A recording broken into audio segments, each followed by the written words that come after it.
to talk to the general manager of the Kansas City Royals.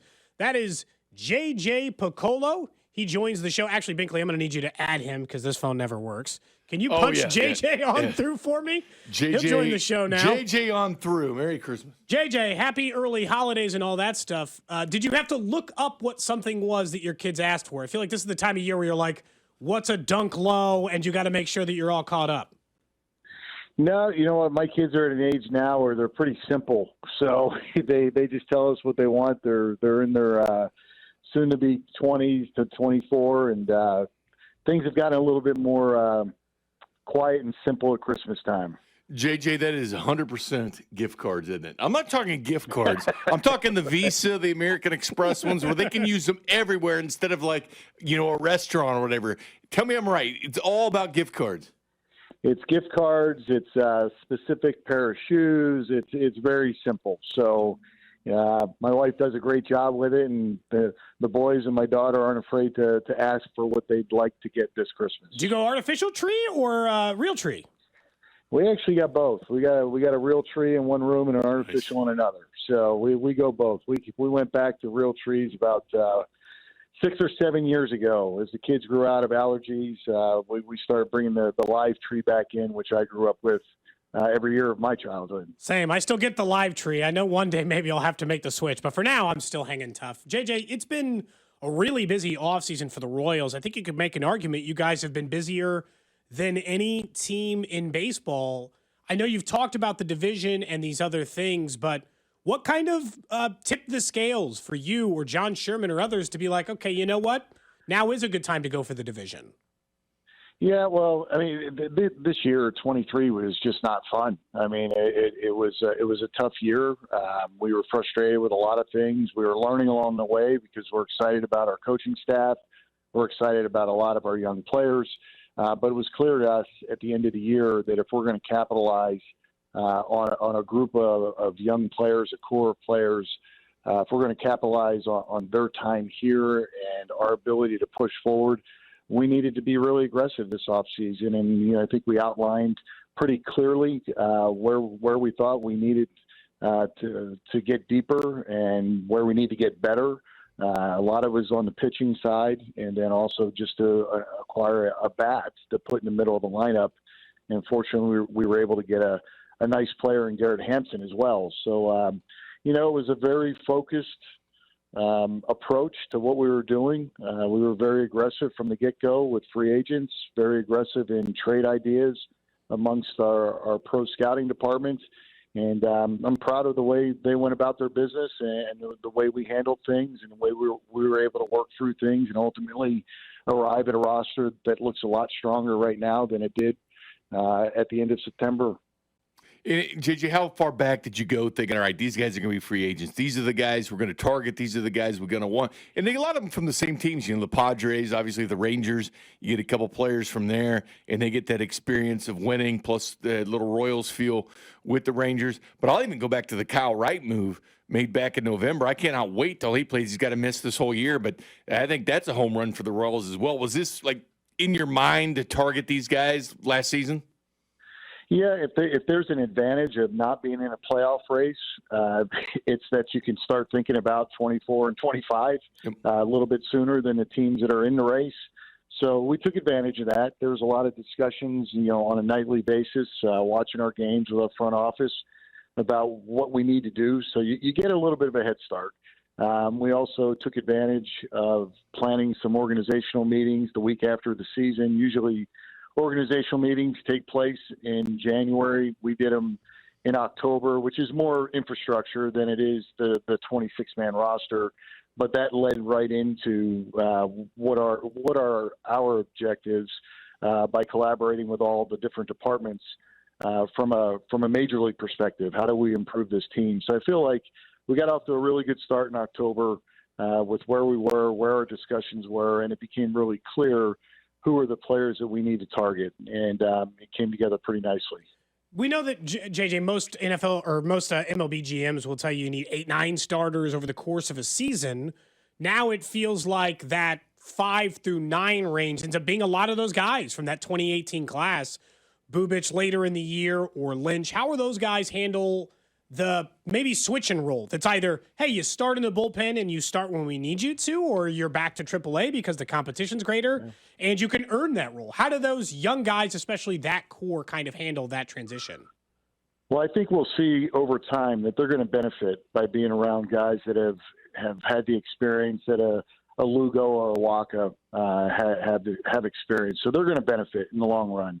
What I will say is they've been excited about the moves we've made. I've heard from a lot of them. I know our pitching coaches have spoken to a lot of them. They know the competition is there for them. They're not afraid of it. They're not intimidated by it. And I think they're getting to points of their career where it's becoming real. You know, there was a 2-year period here where we were going to give innings to guys who had pitched well in the minor leagues. They earned their way to the major leagues, but we were giving the ball to them. But you reach a point in your timeline as an organization where you need to make a major step forward. And I don't know what 24 will bring. A lot of things got to happen for us to come out on top. But I know that the roster's deeper.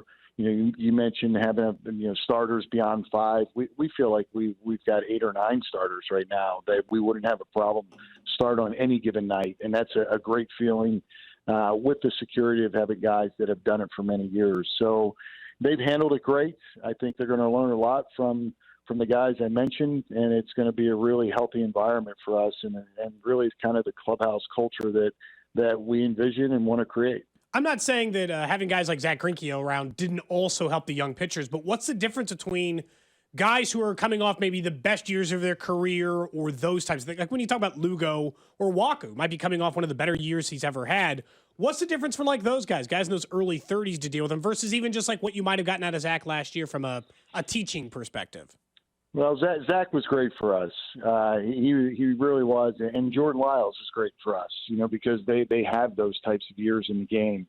I think you're just getting different perspective now. Guys that came up and like Michael Walker came up in the Cardinal organization and experienced playoff baseball his rookie year and pitched really well. So there's a different experience that he had. Seth Lugo had to fight his way through to become a starter. He was always very highly regarded because he's got such a good curveball. He sort of burst on the scene in 2017 in the WBC, pitching for Puerto Rico. He pitched extremely well, and I think that's when the baseball world started to take note that this guy's got a chance to be special. But he had to wait his way, wait his turn, I should say, to become a starter. And he was in and out of the rotation, and then last year goes to San Diego and proves to everybody in the industry that that's where he should be, and he is a starter. But you listen to him talk about how patient he was, and at one point I think he said, "I just wasn't good enough to be a starter." So, I think those types of experiences will rub off on the guys that are going through, similar points in their career that Michael went through way back in 13, I think it was, and that Seth went through during his years in New York. So there's going to be a residual effect that we'll see the benefit of, come 25, 26, 27, as our pitchers start to get into the age 28, 29, 30. There's going to be a residual effect, and I don't want to overlook, Will Smith and Chris Stratton, Nick Anderson down in the bullpen every night. I mean, that's a little fraternity down there. And when you talk to Will Smith and Chris Stratton and Nick Anderson, and you hear them talk about what it takes to pitch in the major leagues and how much they want to win, and then you look at the ups and downs they've had in their career, there's perspective that our other pitchers in the bullpen are going to benefit from listening for 162 games, listening to those guys talk. So we're pretty excited. I'll call it the unmeasurables. You really can't measure what that does for the team, but we're excited because we know through our past, our experiences, having other players, we know that there's a positive effect that veterans have on younger players. Yeah, these guys, Will Smith, back-to-back world championships. I mean, these guys, are winners and fighters that you brought in here, and it's impressive to see because maybe there was a time where the Royals needed some, veteran leadership, but it seems like this team's ready to go. They don't need any more. Bobby Witt and Vinny, these guys don't need that anymore. They become leaders. And how big do you think that is, JJ, that teams can look back and say, all right, this team won. In 14 and 15, they went to the World Series. In 14, Game 7, 15, they win it. You can win in Kansas City. How big a part was that in getting these free agents? It doesn't matter where you're at, but you can win in Kansas City. Yeah, it's big because well, Michael Walker in particular, talked about being here in 14 and 15 and feeling the crowd. Will Smith had been traded, but Will Smith's friends with all those guys, and Will's gone on to do great things in his career, but he knows what Kansas City's about. You talk to Hunter Renfrow, and he talks about, I knew Kansas City was a place I wanted to go. And then he mentions, I talked to Hosmer, I talked to Moustakis, I talked to Kane and Shields. He's played with all those guys. So, there was influences. And again, when guys are playing 6 to 8 to 10 years in the big leagues, they come across people in the game, and the players will tell you where should I go, or where's a good place to play. And all of these guys had a desire to come to Kansas City. I think once we got Will signed, that quickly evolved into getting Stratton signed. We already had Anderson on board, so our bullpen looks different. Now we started to focus on the starting pitchers, and we get Lugo done, and now Michael Walker, really loves what he's seeing. And they all talk about winning. They're at a point in their careers where they're not worried about whether or not they're a major league player. They want to win ball games. They want to win a division, and they all shared that with me. I know some of them said that in their Zoom calls or press conferences. So the mindset's right, and that's where you can transcend the roster and create a culture of winning when you add the right people. You can call me greedy if you want, JJ. I understand you guys have been very busy this offseason, but from an extension from a young player standpoint, is that still something you guys will explore this offseason? Yeah, no, we will. It's it's a little bit of a slow process, and we have to respect it. I think it's no secret. We love Bobby Witt Jr. and there's others that we like a lot on our team, but those things take some time. But I'm hopeful that with what we've done, the support of ownership, what we've done, it's a clear indication that we plan to build something that's sustainable. And this is a great place to play your entire career. So hopefully that will help those types of discussions moving forward. How important is this? Is something I think Vern and I talk about together, JJ, that I'm curious from a manager standpoint what it looks like when you guys bring in these players and you bring in Walk and all this stuff. We talk about the fact that they want to win. How important is it from the young guys' perspective that they don't get used to losing? We thought that was maybe part of a problem with the young core the last time turnover through the World Series, where you get used to losing. Maybe that for Witt or for Dozier or that. How much do you guys pay attention to that as an organization? That's a real thing. We're all humans. We're all emotional. That's a real thing. And when players start going into games night after night, not believing that we can win, that becomes a really difficult hurdle to get over.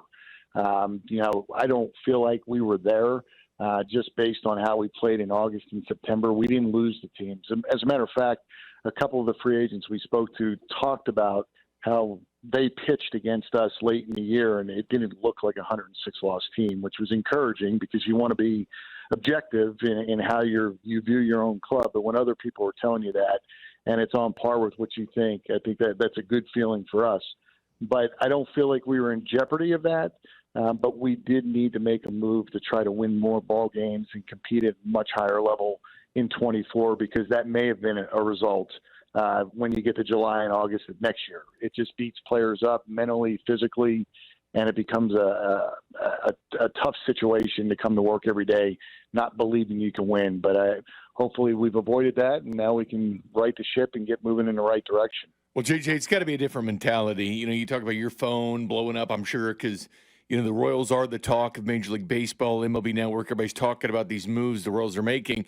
But those guys, Bobby Witt, whoever, Benny, wherever they're at, they see it on their phones. They see it on MLB Network. They see the Royals, going out and making moves. That just has to help your roster from top to bottom, seeing, what the organization is doing to win games. I mean, it has to be huge. And I'm sure they're getting texts from other players. Like, hey, what are the Royals? This is awesome. I'm sure you're getting a ton of it. But I'm sure that goes a long way for the organization, for people just talking about the Royals in a positive sense. It does. It definitely does. I mean, I love that the city's excited right now, and we know the reality is we got to go out and play well in 24. But right now, we sort of shared our goals and objectives, and we were able to meet them. And the nice thing right now is we still have 50-some days until the first day of pitchers and catchers. So we've got time. We've got time to do other things. And, and one of the things I realized really quickly once we got Waka agreed to, like now the field is more clear. Right? What else can we do? We're not worried about getting another starting pitcher or a bat. Now we can think through other opportunities or approach teams with other opportunities or ideas that maybe improve us in 24 or maybe even down the road could really improve us. Because, again, the goal isn't just to win in 24. It's to sustain success over a long period of time. And, now I think we have the opportunity because we have a roster that's put together that if it stayed the same going into spring training, we feel good about. But we have a window here to think about other ideas and be creative to continue to improve. So we're not just going to stop here. JJ, really appreciate the time as always. Enjoy the last few weeks of offseason before you live in Arizona, and thanks so much for joining us. No problem, guys. Happy holidays to you.